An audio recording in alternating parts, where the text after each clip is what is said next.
Hey guys, how you going? Hope you're all doing very well. This afternoon I'm going to be doing another movie review, so hopefully you find this one interesting. This movie is a horror film from Spain. This is spoken in the English language, released in the year 1987, directed by Bigas Luna, and this film is called Anguish. So Anguish is about this mother who is very, very protective of her adult son who lives with her. This adult son is an eye doctor, but he actually has a condition where he's losing his sight. So he's starting to underperform at work and it's starting to become noticeable, so the mother, being very overprotective, wants to do everything in her power to keep her son safe. So she ends up hypnotising him so that he can go out and kill people on the street who she believes is letting her son down. So as the situation progresses, it goes from being a serial killings to something truly shocking that really complicates issues. So what that shocking thing is something you're going to have to find out for yourself, because that's as far as I'm going with my synopsis. Now my thoughts on Anguish.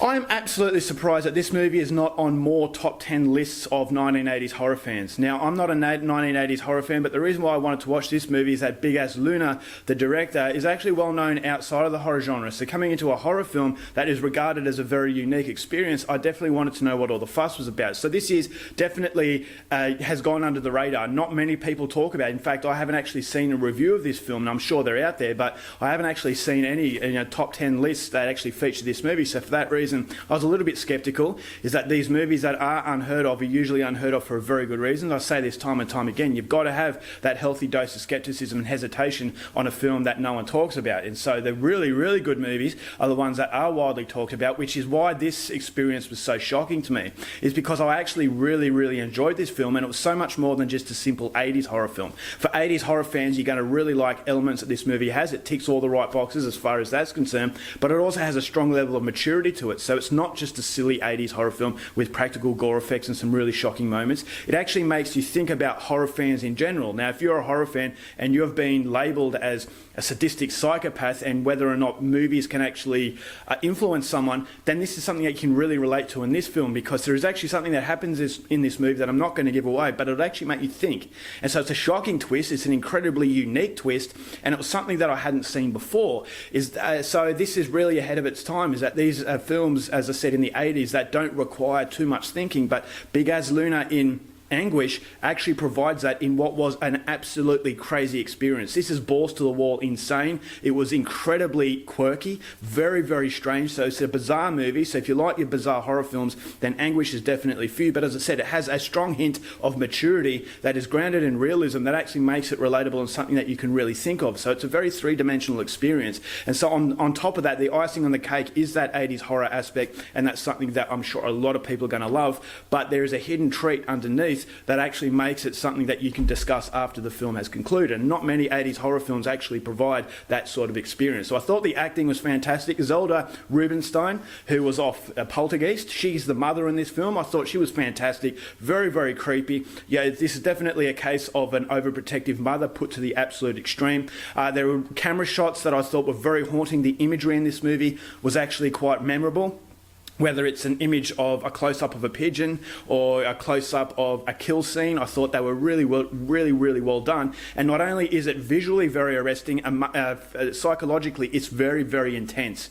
So as the situation starts to progress and become complicated, it evolves the story in a way that I thought was actually quite nerve-wracking. So there's a lot of suspense in the movie, and so this is definitely the reason why this movie works so well is that the director is so well known. And it doesn't surprise me that he's made very good films outside of the horror genre, because this movie actually has a really, really strong purpose. So the cinematography, excellent. It is 80s horror, but it actually feels a step above the usual 80s sort of horror film. So a lot of attention has been put into this experience. It's an experience that I would highly, highly, highly recommend. So there is gore, there are some pretty nasty scenes, and I also thought there was some comical moments that actually made me giggle here and there. So it's a very fun movie, but at the same time it has that maturity and thought-provoking process without getting in the way of the entertainment. So when you watch the film, you'll know exactly what I mean. I just sort of say the supporting cast, the characters, they all blend in very, very well together. So before the movie was actually shot, it had a really strong plan, and I thought as though Bigas Luna executed that plan so perfectly well.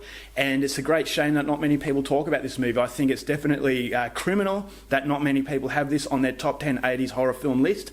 I thought as though at the start of the film, because it was a Spanish movie, I thought this would be in a horrible dub, but it actually wasn't. It was actually set in LA, so it's spoken in English. So right at the start of the film, I thought, okay, phew, I don't have to worry about that, because a lot of the time the dubs actually ruin an experience. So if you're like me and you don't like dubs, and you see that this is a Spanish horror film spoken in English, don't worry, it is actually authentically spoken in English. So it's an absolutely creepy film, very, very, very strange. So if that's your cup of tea and you want a little bit of icing on the cake as far as thought-provoking quality is concerned, Anguish is definitely one of the most underrated horror films to come out of the 1980s. So overall, for Big Az Luna's Anguish, I'm going to give this one 4 stars. Alright guys, that's it for my review. Hope you enjoyed it. Till next time, keep watching movies, and I'll see you later. Bye.